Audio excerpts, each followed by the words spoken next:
here is for the current cage fighting nuns in tanks novella that I'm finishing up. Cage fighting nuns. Cage fighting right. nuns Yeah. in tanks. Post-apocalyptic, sapphic fun. So, because who can't have fun with that? If you can't have fun with cage fighting nuns in the apocalypse, I don't know what's wrong with you. Well, that's a really good question. Mm-hmm. It would take far too long to list that out. I'm enjoying watching chat here. Yeah, I'm waiting for the stream to catch up, so they're like, what the hell? And there we go. And there we go. Well, why not have cage fighting nuns? I mean, really? Why not? No, that reminds me. Something tells me I need to throw links into live. Cage-free nuns. Cage-free nuns fighting. Nick Cage fighting nuns. Nick Cage fighting nuns. Why not? You know, I would watch that. They're going to keep him from stealing the Declaration of Independence. That's going to happen. At his age, it'll be a Declaration of Depends. How? How? Mean. Oh, yeah, I'm so bad. But I shouldn't talk shit about Nick Cage. No, if you ever want to watch like a wonderful quick series on Netflix, I think it's like the history of curse words or something, but he's like the host of it, and so you get to hear him perfectly enunciate all of these great swears, and it is masterful. It truly is. My lord. I'll have to look into that. A cashew on a turnbuckle. A cashew on a turnbuckle. Antoine, what are you trying to tell us here? Never mind. My brain caught up. You'll have to forgive me. I'm a little slow. So. Just trust me. Some things you don't want to know.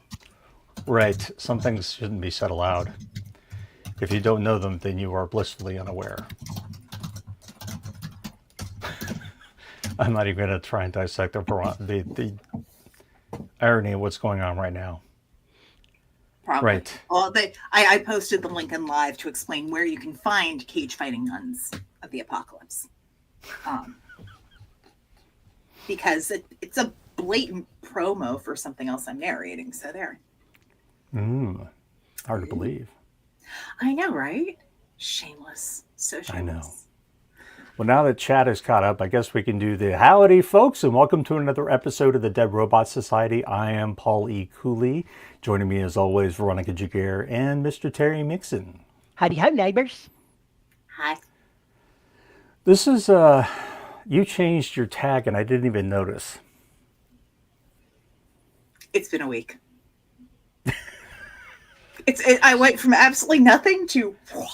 Hey, I just got this image in my head of Spider Veronica, and I was just kind of like, whoa. No, I throwing out story webs. I am neither Gwen Stacy nor MJ, so. Well, why not, damn it? I'm not that young. Oh. I'm not that cute. That's so, okay. That's why I'm not George Clooney. I'm more... In whatever Spider-Verse Aunt May winds up saving the world, that's where I'm in. And I want to see that story now. But then I'll defer to Marissa Tomei because that was a wonderful casting. Absolutely wonderful. Let's see how long that door stays closed. Well, it's time for small talk. So, V, what kind of small talk you got? Let's see. I've had an admin week, so I've been doing like bits and pieces of recording. So, Cage fighting Ralph Fiennes. Paper. Yeah. Conclave Part 2.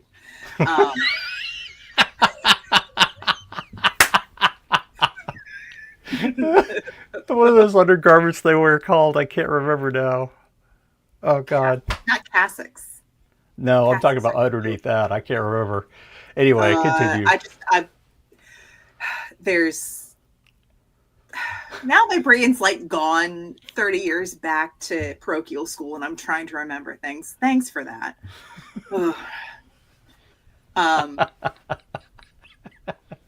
yeah, I do not have that announcer voice. So I have, like I said, it's been an admin week. So I've been doing like bits and pieces, getting stuff done. I had to do pickups for something. I had to do, I recorded some more chapters for the Patreon that I'm working on. And the links in the live, because that's where the cage fighting nuns and tanks is for. Right. Been working on demos because I've got to redo demos. So I actually found a bunch. I found some scripts that I had that were really good. And then just tweaking bits and pieces. And I wound up going to the library and having a lovely conversation with one of the librarians because I needed to find young adult nonfiction. Right. Turns out that they don't separate that out. So I literally had to like walk the stacks and see if something caught my eye. And I found like 5 titles, which was really good. So I've got more stuff to record because one of the publishers that I met on the cruise, they followed up with an email, and they mostly do like middle grade YA stuff. And the folks there were lovely, and it would be great to work for them, but I want to make sure that whatever I'm putting out there matches what my voice is for. And while I'm probably not the one to like do like middle grade stories, I am good for nonfiction because it's that it's that, you know, so you've come to this stage in your life and it's really challenging. Let's see if we can make it better. I have mom voice. It's gonna work. I like that. Will you be my Siri? I have had more than a few people say, "You're so calming. How are you so calm in this?" I'm like, I need to find a sample somewhere or like write something where I am the voice of the apocalypse. Like literally whatever like over the intercom thing in Fallout when the shit's hitting the fan. I need that. You know, it's like, thank you. We're sorry, but the environmental systems have failed. Please. I may fucking hire you for signal decay to do a little bit of this. Absolutely. Because then I have something I can throw in for a sample and it would be perfect. So my God. Yes, that's been fun. It's winding down to the end of the school year or the transition to summertime. So we got to move one kid out of the dorms soon. So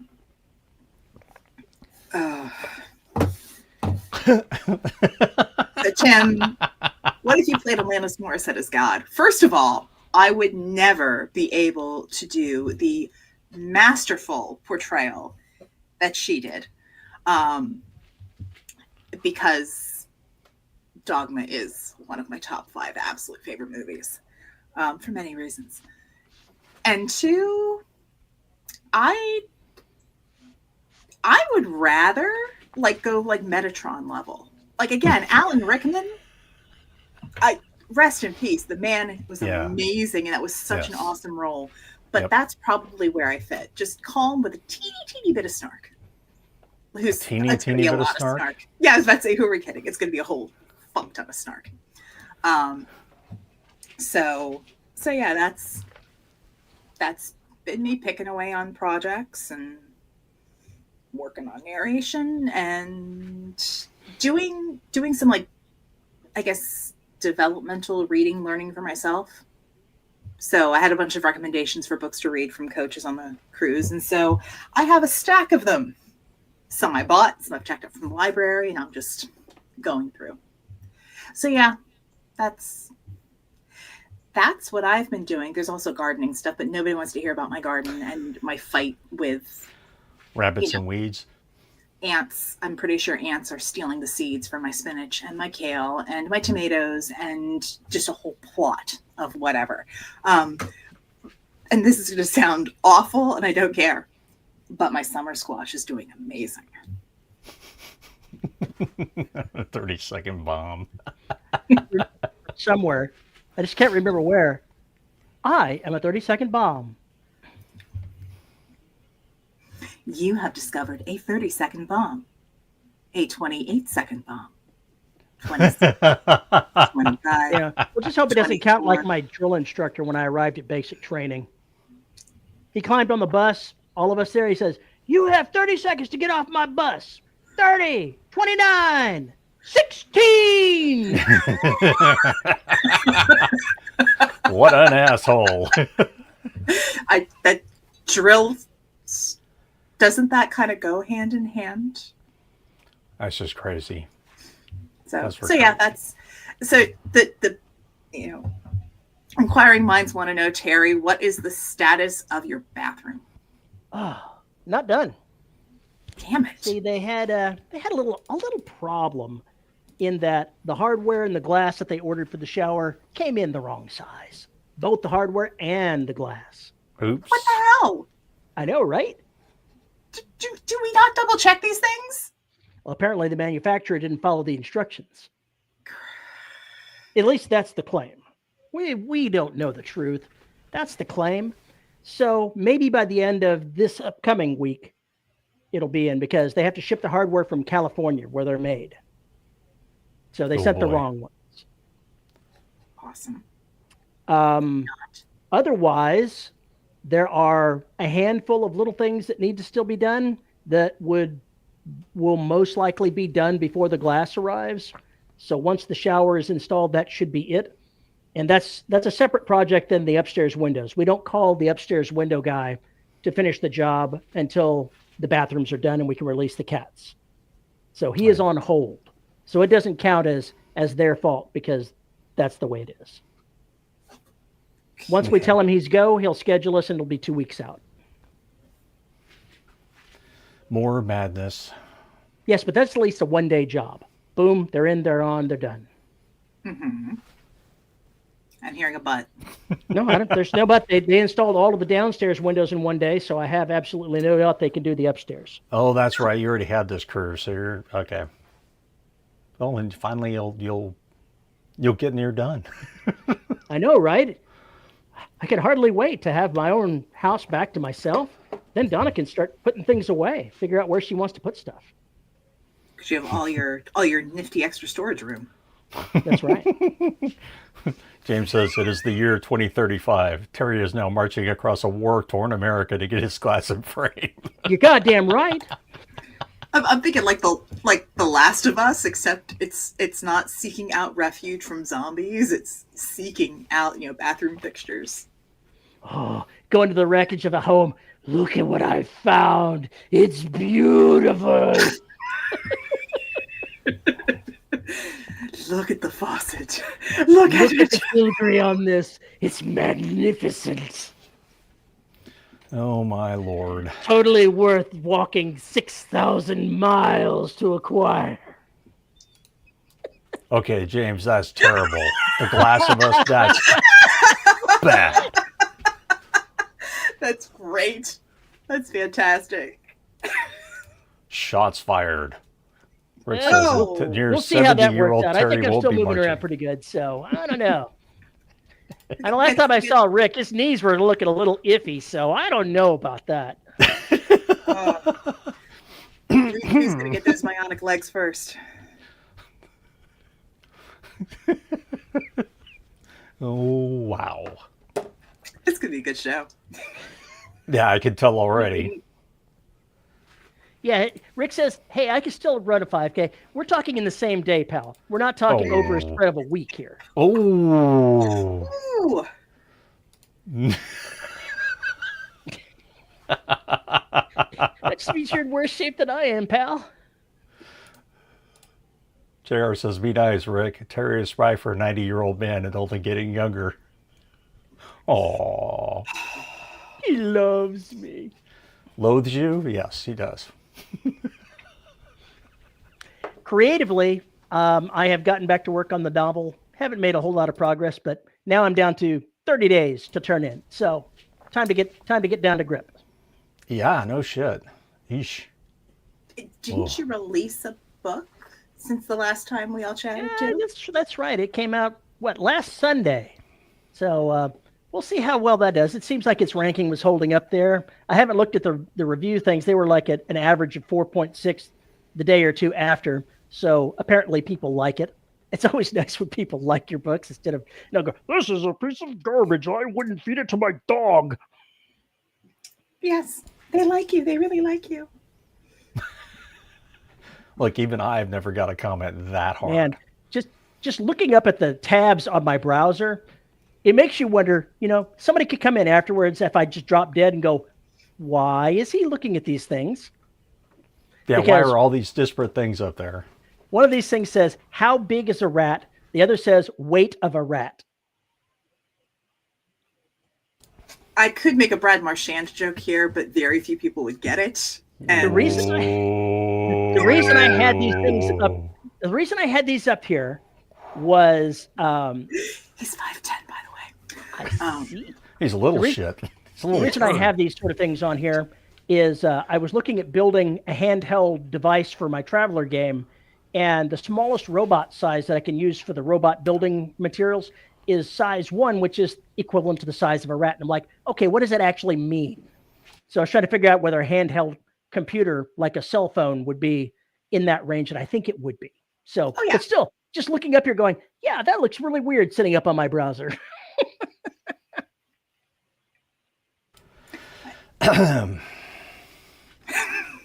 Weight of a rat, form of a nice toboggan.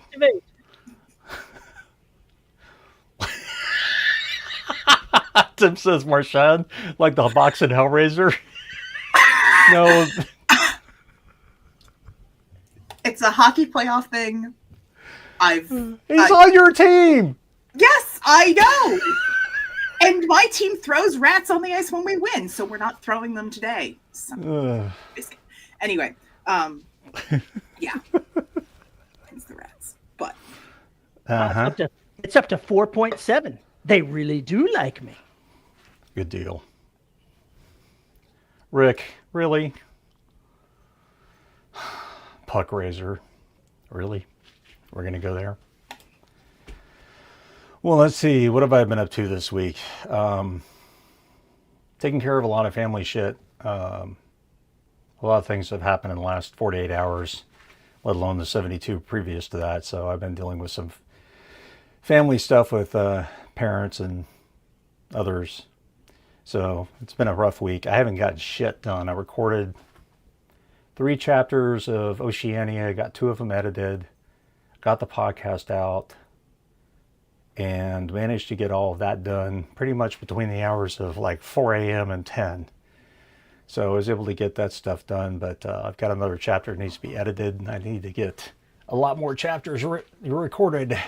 But I haven't written anything except for like an hour a day at an appointment Dad has. So still getting some words down, I guess, but not every day and not as regularly as I would like. But Veronica gave me a really great idea for something during the pre-show. So now I'm thinking, I'm thinking I can use that. And now I think about it, I can use it in 2 different books. Yeah, I think we're going there. I'm telling you, this is messed up, but it comes up with wonderful, wonderful things if you can follow the rabbit trails. The rabbit trails. Or like breadcrumb trails, or I don't know. Okay. Anyway, we're not here to talk about that. Mm-mm. We're here to talk about topics that people post, asking questions. Wait a minute, and then we do that? And I were, huh? We do that? We do that. We do look at these things. We have a topics channel. Sometimes we check it. Yeah. Sometimes we check it. Pre-show mysteries. Leo says, I will tell them all about it. Let me discuss it with them right now. Right. What is the worst sentence you've had to pronounce, V? Or maybe sentences is reaching too far. What is the worst word you'd have to pronounce? You've had to pronounce. I think every narrator is every person's different, because everyone's gonna like form words differently. But the ones that I struggle with are anything that has an SP ending. So grasp, clasp, and then if it's like, so grasped, clasped, because you're worried about like plosives. It's, and then it's also like certain accents. So some words are harder to say in certain accents than others, and trying to put your mouth around that. So yeah, it's, I think one of the, who was it? Jim, I want to say Jim Dale, when he was narrating the Harry Potter series, had an issue with the phrase pocketed it. What is it? Pocketed it. Pocketed it. Okay. With an ED at the end. Pocketed. Yeah. So you've got that, and that's a challenge. One that I remember from, I think it's the second Mission Impossible movie, is he talks about putting something in his left jacket pocket. The Chimera something or other. So it's when you have really, when your mouth has to do a lot of shifting with vowels and consonants, it's a problem. And sometimes it's word choice, and it's like, you could have found a better word for that, or it's, you didn't need that in the first place. You could have, like, you didn't need that that dialogue tag. Right. You could have just ended with the speech and either let the listener carry through, or let the reader, the reader's like inner voice bring it through. Terry, what about you? I've not done a lot of narration, so it's not like I have. I know that You've read your books aloud to write them. I did, but I don't really stumble over the words that I'm saying. It's not the same sort of thing. A person typically doesn't have the issue of screwing up their own words. If you're going to go ahead and screw up words, it's going to be somebody else's, because you're using words that you are comfortable with. And so you're going to figure out how they're pronounced and how they're said. So I don't really see that as being an issue, but I know that I have tossed out at least a few that narrators have had real trouble with, even though I didn't. And I can't remember what they are off the top of my head. Okay. This is interesting. This is really interesting. Yeah. Because I'm a hybrid of the two of you. Yeah. Because I know, Terry, the one that always messed me up with yours was in Humanity Unlimited, because you had me going between a Southern, like a baritone Southern male, like American Southern, and then a New Zealand female accent. And the vowel and consonant differentiation between those two accents is, for me at least, it was really hard to switch between. So I would have to stop. I would literally have to like read a sentence, stop the recording, and then punch in on each bit of dialogue, right, to make sure that it was going through. But that's me. When I'm dictating a story, I don't try to put accents on it. No, you don't, because that's not something you would have to worry about. It's not something that I have to worry about, so it's not something I've stumbled over. Mm-hmm. Right. That's the problem when using dictation software, is most often your best speaking is when you're speaking in an even, measured tone, no matter what's being said. So you're kind of divorced from how it ends up being elsewise. Does everybody out there see Paul? Because on my screen, he's blank, except down in the corner where he's visible. No, I see him. Okay, because my screen here doesn't show him. That's weird. What have you done to your computer? That is bizarre. Didn't change anything. Do not know. That's really weird.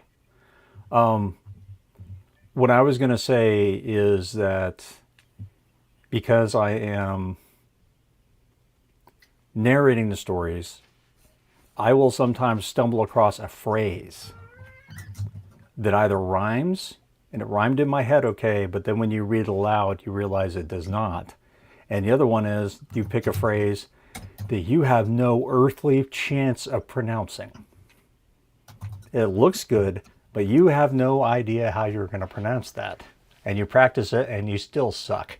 And eventually I'll just look at it and go, I'm going to change the goddamn phrase into something that I can better enunciate. So there are certain words I try and avoid, and I can't really think of them right now because it doesn't, I don't necessarily avoid them very often the right way, so I will come across it. But this doesn't happen like regularly through every chapter. It's just some chapters I've done something where it is going to be impossible for me to say it. And so I have to be really, really careful in how I do that. Have you gotten better with that? Since you started writing and narrating your own stuff? I think so. We'll see when I finish Signal Decay or when I start Kill Shelter and Psychulina. We'll know if those are next.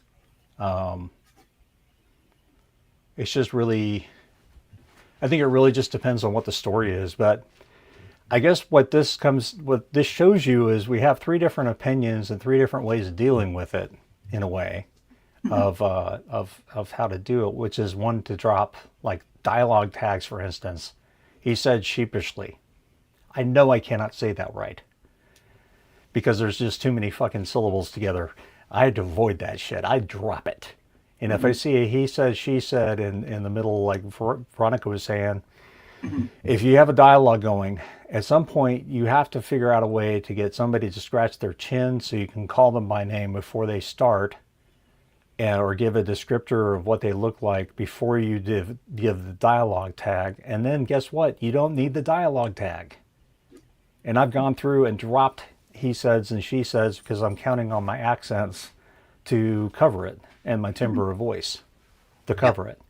And if I can't in certain areas with certain characters, I make it a little bit more clear in the audio. I will not drop those, but there are others I'm going to drop big time. And it just speeds up and makes it sound more natural to your ears, because this is, after all, the way I'm doing it is not a straight read. So there is a performance that has to kind of go along with it. And that performance should be good enough with just the number of characters I have for you to tell them apart. Right. I mean, when you're listening to an audiobook, the narrator should be taking care to differentiate between characters using, pitch, cadence, accent, where the voice is placed. There's a whole host of methods that you can use to differentiate characters that aren't just related to pitch. Right.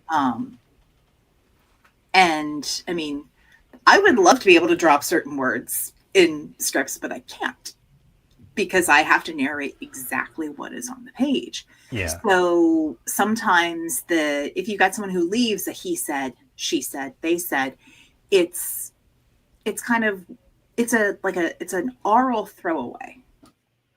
So I'll, narrate and whatever the character says, quick pause, she said. And it's almost like pause, it's almost like pausing to take a breath. It's that okay, finish with that thought, go ahead. It's just a quick break to let the listener go and shift into the next, beat or idea. Yeah, as a writer, I wish that I could give descriptors for everybody, but that slows things down. So I try and do a mix of them. If I haven't done a descriptor in a while, I'll do one, and then I'll skip the dialogue tag. And I'll try and get away with that as much as I can. Rick says, is a narrated erotica audiobook oral sex? Depending upon what happens, absolutely. I can't believe I pronounced that. You read exactly what was on the screen. Good job. Yeah, I know. I didn't change it at all. Wonder how that works. A glottal stop. Paul audio edits himself. He can't be fired. That is very true. Very true. That's not exactly true. I fired myself. I fired myself for the Black series, and ended up doing the last 3 fucking books anyway. I would love to fire myself in a lot of ways. I really would, but I can't. So that's where things are. Yeah, glottal stop. Plus, I've got my damn Texas twang is in there somewhere, even though I Everybody has don't hear it. accents. Everybody has an accent depending upon. Oh yeah. Oh so, yeah. and it's figuring out what the neutral is sitting there, and then deviating from that. Yeah. So. Paul has been fired, but keeps showing up for work. He hasn't paid himself in years. Boy, ain't that the truth. You have my stapler. That's my stapler. I like the red one. They changed the model, but I like the red one. I have an accent. Yeah, James, I do. For certain times, certain words. Mm-hmm. I fall into it, and it's really hard. Yeah. Yeah, I didn't notice the Texas accent, but I'm from Texas. It has to be a really, really big, thick Texas accent for me to see the way I said accent. The way you said fur. Yeah. Yeah. It just depends. It's really funny, though. They have to be way out there, man. They have to be way out there for me to just sit there and go, oh. Mm-hmm. Yeah, mine will switch depending upon who I'm speaking to. Yeah. And that is a good thing. It's a survival instinct in some cases. When I worked in Mississippi, it was a literal survival instinct because I learned early on nobody wanted to deal with some damn Yankee. So I'm not joking. So I let the Central Kentucky kind of go through, and it was more relaxed and just counting. Like I'd count to 10 and let that accent go, and then I'd be like, okay, fine, no one's gonna give me dirty looks. And then if I'm around my siblings, some of my siblings, then it'll go into the Central Kentucky bit. But I tend more like Northeastern American if I get upset. So may take after my mother. But I have weird pronunciations on certain words. I'll say water, Yeah. say coffee, dog. So the O sounds come forward. And now I'm still saying sorry. I tell myself to say sorry, but I'll say sorry. So I can't. Yeah, and it's weird because you pick up things and then that's how you say them. But you have to be aware of the neutral pronunciation. Yeah. You're going into things. Yeah. And no, James says, should I drop my British accent? No, you're fine. You're fine. Most Brit accents give you a pass. However, I think the further north you go, they'll be like, where are you from? What? And then that's just good old American ignorance. That's what that is. But Y'all sound the same to us. Some Americans for sure. My American wife doesn't mind. Yeah, my wife moved out of New England or Northeast at 8 years old and still pronounces water as water. Yeah, my mom grew up in Jersey, and so there are certain things I picked up, and I just haven't trained myself out of them. I know when I narrate, though, I can still say water, no problem. It's Right. just your brain kicks in, and it's like, oh yeah, that's what that is. Well, this also brings up the deal about maybe some advice for writing for audio narrators. If you read it aloud and it sounds awkward, it's because it is. You either need to break that up, or you need to put a comma in there, or you need to choose a different word, because what you've done is you've created this minefield for us to walk through. And if it doesn't sound right to your ears, it's certainly not going to sound right to ours or the readers. Mm-hmm. And it doesn't have to be grammatically correct to be okay for listeners. Like sentence fragments, if you're talking about thoughts, that's fine. Sentence fragments, just as you're doing descriptions, that's fine. Because that provides pauses for the storytelling. Right. Because generally, we don't always speak in complete sentences. No, actually, we rarely do. So it's not like your, 11th grade lit teacher is going to be looking over your shoulder while you're writing. They I wouldn't probably want wouldn't her do looking creative over my writing good with shoulder. them anyway. That's the creepiest thing you've said this podcast. I got to try harder. All right, I've seen all the bashing of Welsh, even by the Welshmen. And, I got to say, keep it up. Let's see, Scottish Percy. And yet I will point out that and I think it's more of like the Southern Welsh accent, but the lilt, that is one, at least for me, that is one of the prettiest accents ever because it floats. There's so much musicality to it. It just floats and trips and it's pretty. Yeah, and then the guttural phlegm kicks in. And And I've spent like a couple evenings listening to Quebecois hockey broadcasts. I have no problem with like the harder consonants and the biting off of words, just because I'm a language nerd. It's cool. I like listening to it. So, Terry, you have any words of wisdom? My words of wisdom in this is, if it doesn't sound right, it's not right. That's just the way it is. It's as simple as that. You're not going to know what somebody else is going to have trouble narrating what you've written. But if you think there's a problem, you probably need to fix it. That's all you can really do. And I'll say you can kind of be surprised at how much you'll find if you do that. I mean, I've been doing this for a very long time now, narrating, and I still find myself finding awkward sentences and this, that, and the other.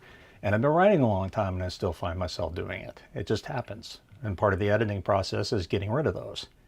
So final edit is always, or as often as I can, is voice. So there we go. Matt says, South Wales Welsh is fairly musical. The rise and drop that you usually have is just more pronounced. It's almost comical levels. yes, Hey, interesting. it's pretty. Chat, you've been really crazy today. So, Worcestershire. Worcestershire. Worcestershire? Worcestershire? Who knows how it's really pronounced? It's what Worcestershire, and the only reason I remember that is because the town in Boston, not, the town in Massachusetts, outside of Boston, it's Worcester, and there's Worcester and there's also Worcester, but it's Worcestershire. Worcestershire. Worcestershire. Whoa. Worcester. JR says, a book review of Liberty Station, book 1 in the Humanity Unlimited series, just launched today. So good timing, V. Yay. Oh, that's cool. I assume you all can see me now again. Yes, it was Boston just my is not a computer. real place. I have been to Boston several times. Boston is a real place. You're awkward, and so are your sentences. I don't have to be. You don't have to be. Some people are just awkward with other people, we know. We're usually them pretending to be something else. Why you gotta call me out like that? So have you just what we'd expect from some cosmic horror that claims Boston is real? That was good. That was good. So have you changed anything in your writing since knowing that it would be in audio? Yeah. There are certain things I avoid, and I know them when they're in my head. I can hear it. I can hear my voice trying to say it when I'm going through editing. So I can hear my voice saying it, and then I speak it aloud. If my brain fixated on something for an instant, there's something wrong. This is the way I look at it. And if I get that moment while I'm editing, then I'm like, okay, something's going on here. Or even when I'm writing, because I'll correct myself even when I'm writing, is I'll say it aloud sometimes because my brain has said, stop, something's wrong.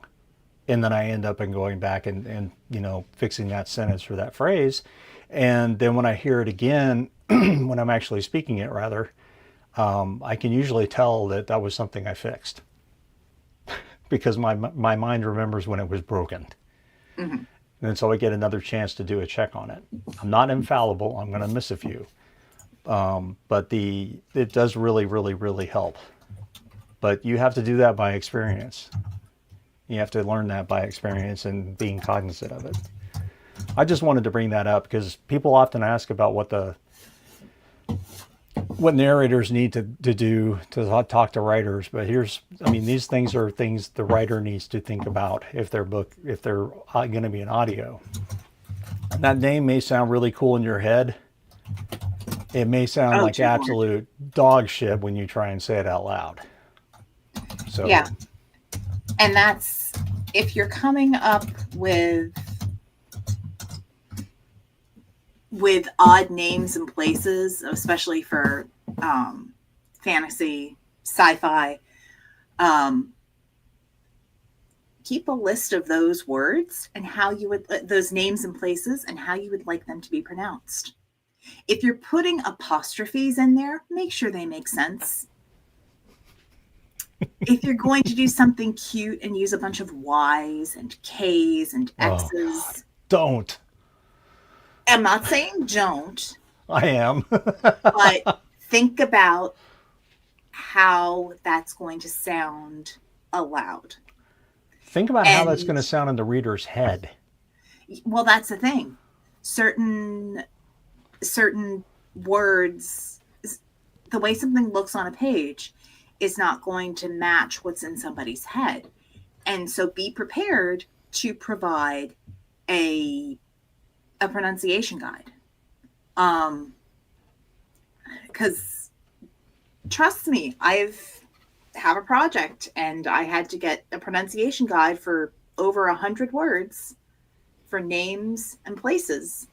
And not all of them sounded the way they looked. And I'm really, really lucky that I have a proofer who has a very, very good sense of humor, because even though I'm going through the pronunciation guide, there are times when you get locked in to telling the story and your brain is not correcting the word. You're just saying whatever is on the page. So, yeah. Pronunciation guides are great. Yes. Two ones here. Nyarlathotep just rolls off the tongue. Yes, it does. But at least that's distinct syllables. Yeah. The thing is, it's one thing when you wind up anglicizing a name from another language, because most of the time those names, there is a set pronunciation for that. It's another thing when you are making up names and places. If you're doing that, stick to conventions. Have someone else read it and say, oh, you mean this, and have them say it. And you're like, no, that's not it. Well, how would you say it? Yeah. Yeah. And I mean, because you should always have, an alpha reader. So before you have a beta reader, you should have someone that you trust go through things and let it be someone that you can take constructive criticism from. Because if the name, and this is the other thing, if the name on the page doesn't match how it sounds, then once the audio comes out, you're going to get people going, that's not how it's pronounced. That's not right. It's supposed to be this because that's how I read it in my head. And it's just like, why? So, I threw in the live chat because we were talking about a Boston accent. It is on my list of accents that I want to get better at. I can do it when I need to, but there's a vocal coach named Madeline Harvey, and her husband is from Boston, and he has a textbook Boston accent. So she just goes through certain phrases and certain just telltale vowel and consonant combinations. And then plus just watch any of the recent Dunkin' Donuts commercials with like Affleck and Damon and all of them. Watch The Departed. The Departed is hit or miss because some of it's like comically out there. But some characters are supposed to be, so yeah, I get your point. Yeah, but yeah, I love that movie. JR says, if the author was literally tone deaf and hard of hearing, would a narrator be okay doing it how they want, or does the author fake the funk and provide an idea? The author says, I'm actually hard of hearing. I don't know how this would be pronounced. I'm going to either defer to the narrator or I'm going to defer to my editor and have them help me. Yeah, that would be a smart writer. Yeah. Now, I see... Okay. all right. James is bringing in the chaos that is Lovecraft. That is Lovecraft's naming of the elder gods and the language of Cthulhu and all of that. It just it hurts my brain trying to read that, and that's why I think that he did it. However, I don't think that's a convention outside of cosmic horror trying to rip off Lovecraft. I'd agree. I think it's one of those cases where the made up language and terminology was meant to emulate the tone of the story. And like JR points out, Lovecraft was not concerned about audiobooks. Those stories were not written necessarily to be told aloud. Those were put out to be read. It's the same thing with, other writers of the time. Dickens was not necessarily meant to be read aloud. That was serialized. You were meant to sit there and, consume a couple chapters at a time as things came out. Right. And that's also why everything was described in such intricate detail, because I learned this a couple weeks ago. The reason everything was described in such intricate detail in a lot of those groups of stories is because people were not as well traveled or as well read. And so they didn't have a reference point for a lot of the things that different characters were going through. And so rather than try to rely on the common person's imagination and experiences, the writers, described everything in exquisite detail because they wanted to make sure that the reader understood the scene they were trying to set and the characters that they were trying to portray. Fair enough. Which, so it was an interesting take. I was like, that makes sense. JR says, JR was right. Say it again so it gets through Terry's head, please, V. I'm sorry. I tune out whenever I hear the word JR. What? And this is a situational thing. This is not like a blanket statement. This is not a full pass because, sorry, Jared is not the hero of that story. Oh, shots fired. Says the person who's read 15 of those books. And who knows way too many characters. Because when you narrate a series, you learn everything. Yes, you do. Everything. You do. Everything. JR, I've never had a cool card. I'm the mother of 3 kids, okay? I have never had a cool card. They would revoke it anyway. Please. You're not going to hurt my feelings. I grew up in the 80s. Yeah, our emotional support animal is a pissed off badger. Wait, you guys got emotional support animals? I saw that meme. This is the Gen X support animal. It was like this rabid badger. It was just really pissed. I mean, accurate. So basically a Wolverine. Yeah. Yeah. Just kind of burnt and raggedy at the edges. Yeah, very. James says, I remember a book. There was a Shoggoth who befriended a girl and was called Mr. Trash Bags.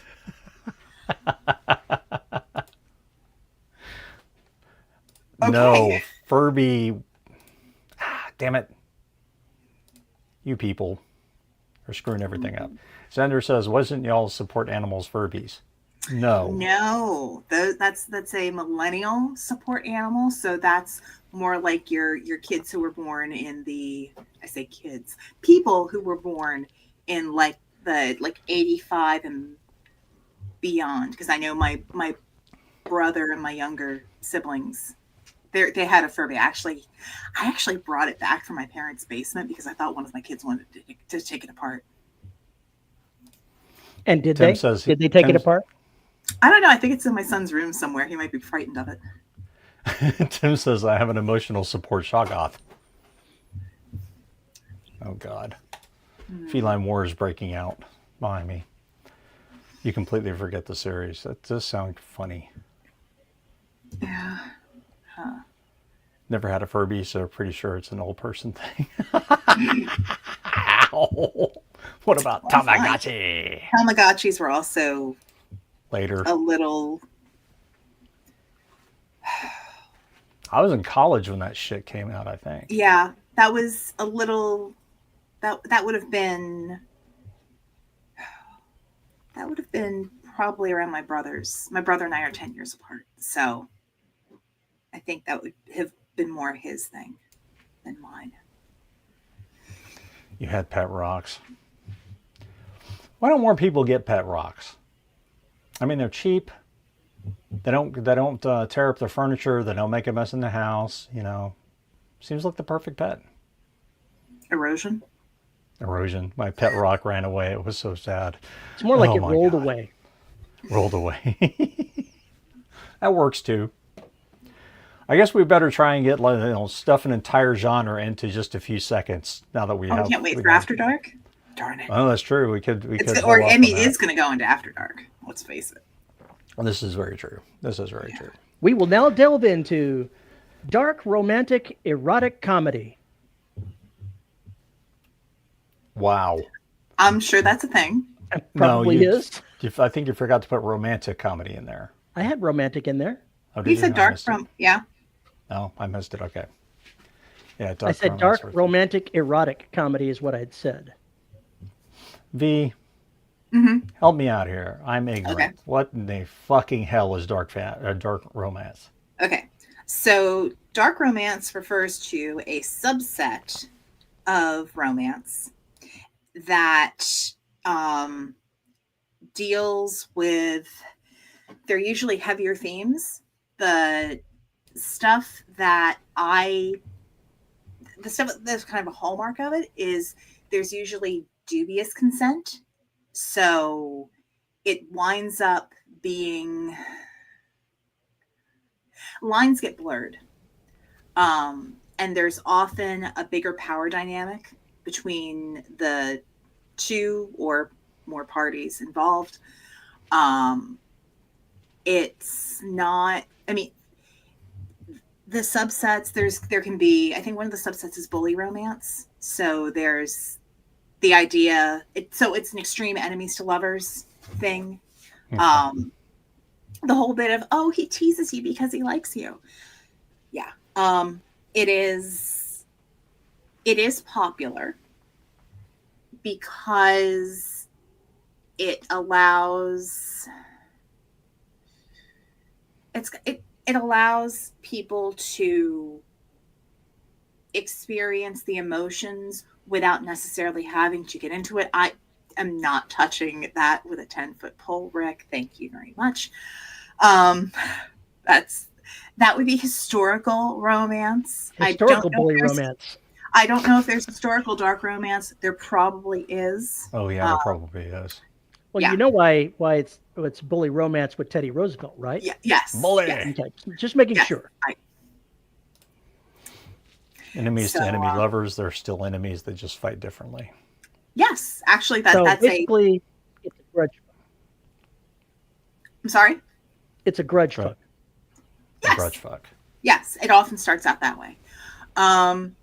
There's bully romance. A lot of shifter romance. So if there's a fated mates, so like people are meant to be together, but they don't necessarily want to be together, but hormones, magic, destiny says they have to be together, then It turns into that. I'm trying to think. I've narrated a fair amount of it. Yeah, JR points at shifter romances.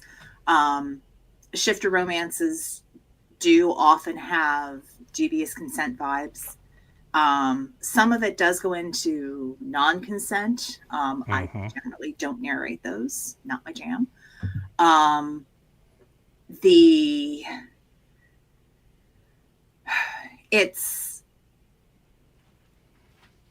So my take on romance as a whole, romance is a subset of fantasy, because the relationships and scenarios that happen are not always based logically.